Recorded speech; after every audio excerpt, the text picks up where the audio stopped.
कारगिल की लड़ाई से की थी और वहां पर उन्होंने जब वो दवाएं लेकर पहुंचे निकोलस पिरामल के नुमाइंदे के तौर पर, तो देखा कि किस तरह से नकली दवाएं भारत माता के लिए लड़ने वाले सपूतों को पहुंच रही हैं। तो वहां उन्होंने एक अपना मकसद जिंदगी का बना लिया कि वो नकली दवाओं के खिलाफ लड़ेंगे। उसके साथ साथ उन्होंने एक किताब भी लिखी है सहमत, जो कि बेस्ट सेलर्स में शामिल है, और फेक ड्रग्स के खिलाफ उन्होंने संसद तक आवाज उठाई है। तो ये हम उन्हें भी एक तरह से सल्यूट करेंगे कि देश के लिए जिस तरह से वो योगदान कर रहे हैं। डीपीएस कोहली साहब हमारे साथ हैं, जो कि कुटॉन्स के मालिक हैं, और उन्होंने भी इस क्षेत्र में देश की अर्थव्यवस्था में काफी योगदान किया है। तो इन तमाम लोगों से, इन तमाम सिंगों से हम बातचीत करेंगे, लेकिन शुरुआत जरा जोरदार हो जाए। हम चलेंगे हमारी एक भंगड़ा पार्टी के पास और एनर्जी से शुरू करेंगे।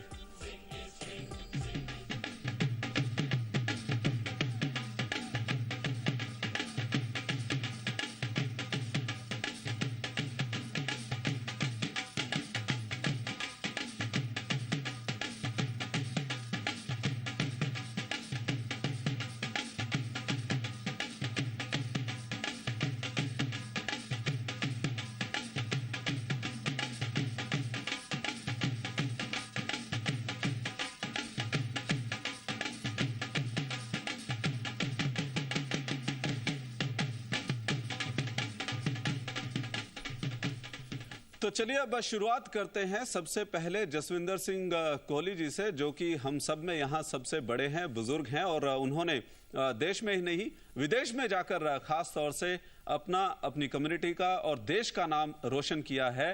तो जसविंदर सिंह कोहली जी, स्वागत है आपका बहुत बहुत। और सबसे पहले जब हम कहते हैं सिंह इज किंग, सिक्की का जो इतिहास है, और आपने अपने इतिहास में जो भारत से जाकर वहां पर झंडा गाड़ा है देश का, कम्युनिटी का, कौम का, उसके बारे में हमें बताइए। हाँ जी, 1968 में मेरे को अपनी ग्रेजुएशन करने के बाद इंग्लैंड जाने का मौका मिला, और वहाँ जाके हमने बिल्कुल ज़ीरो से, स्क्रैच से, जैसे कि अपने पास कोई पैसे तो लेके गए नहीं थे, लेबर से काम शुरू किया। पर इतना विश्वास जो साथ ले गए कि भगवान परमात्मा हमारे गुरु साहब हमारे साथ हैं। और वहाँ जाके भी हमको शुरू में दिक्कत आई, उन्होंने हमारे को नौकरी देने में इनकार किया, क्योंकि वो कहते थे कि तुम अपने बाल काट के आओ, केस काट के आओ, फिर हम तुमको नौकरी देंगे।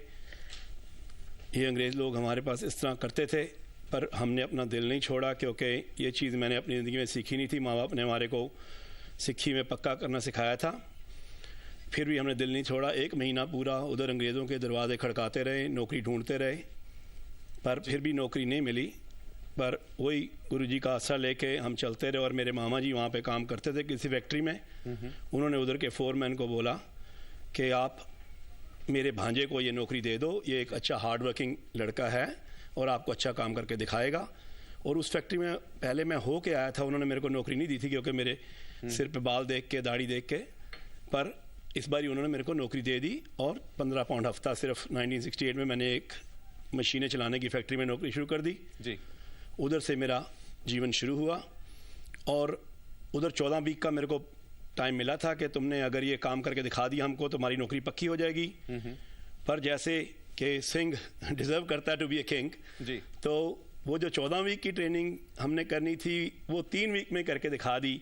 जितना बोनस मेरे को बनाना था 14 वीक के बाद, क्योंकि ईमानदारी और मेहनत की अपनी। उधर मैं देखता था वो लोग टॉयलेट में चले जाते थे, अखबारें पढ़ते थे, सिगरेटें पीते थे, हमको तो ऐसी कोई चीज़ों में था ही नहीं शौक जी। अपना काम करते थे, और मशीनों के साथ अपना एक शब्द भी सेट कर लिया था, जो मांगे ठाकुर अपने थे, सोई सोई देव है।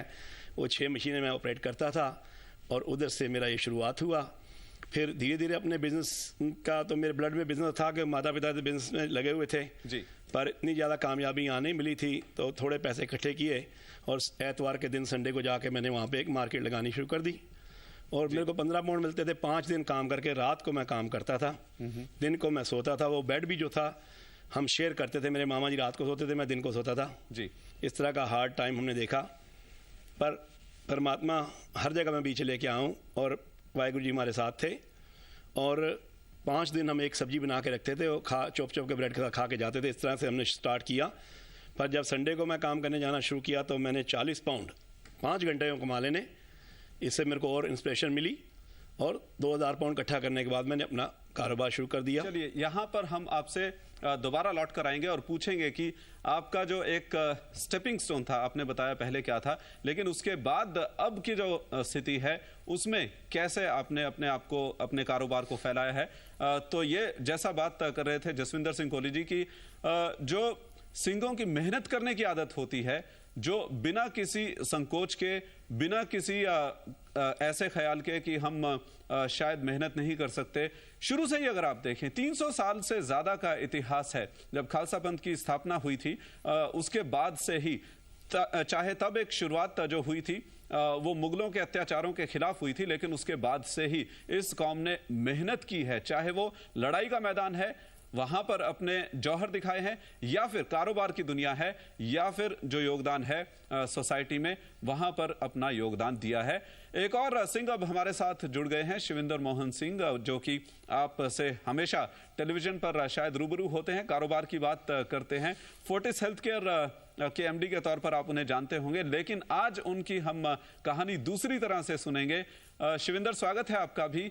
आप एक सिंह हैं और सिंह इज किंग, ये बात पूरी तरह से दुनिया भर में साबित हो चुकी है, चाहे वो भारत है, यूके है, कनाडा है, ऑस्ट्रेलिया है, या फिर यूएस है, कोई भी दुनिया का कोना हो, सब जगह सिंहों ने अपना झंडा जो है वो गाड़ा है।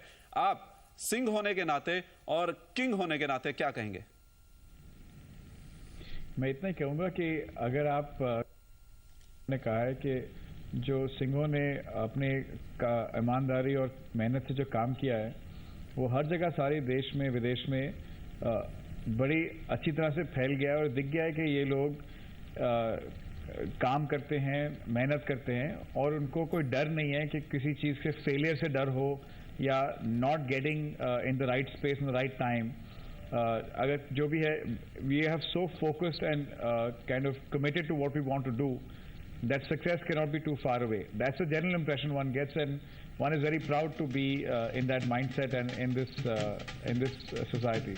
जी, चलिए हरिंदर सिक्का साहब के पास चलते हैं। वो भी अपनी एक लड़ाई लड़ रहे हैं और ऐसी मुहिम जो कि पूरी की पूरी सोसाइटी के लिए है, खास तौर से फेक ड्रग्स के खिलाफ। सिक्का साहब, स्वागत है आपका। आपको भी सैल्यूट सिंह होने के नाते, और जो आपने लड़ाई, जो मुहिम छेड़ी है, बताइए अपने एक्सपीरियंसेस के बारे में। देखिए, मेरे पहले 14 साल ज़िंदगी में नेवी में फ़ौज में गुजरे थे। 1994 में मैंने निकोलस पिरामल ज्वाइन किया था, अभी पिरामल हेल्थ केयर जैसे जानते हैं। और 1999 में जब ये वॉर छिड़ी थी कारगिल की, तो मुझे वहाँ जाने का मौका मिला था एज ए फ्रीलांस जर्नलिस्ट।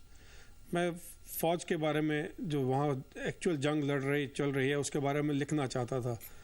और उन्हीं दौरान में मुझे पता लगा वहाँ पर कारगिल में ही कि किस तरह से फ़ौजियों को ऐसी कंपनीज दवाएं बना के दे रही हैं जिनका अपना कोई वजूद नहीं है, उनकी कोई जीएमपी नहीं, सर्टिफिकेशन नहीं है, और क्योंकि उनके पास में कागजी कार्रवाई आ जाती है, पेपर आ जाता है, तो वहाँ से हमने एक नकली दवा के ख़िलाफ़ में मुहिम छेड़ी थी।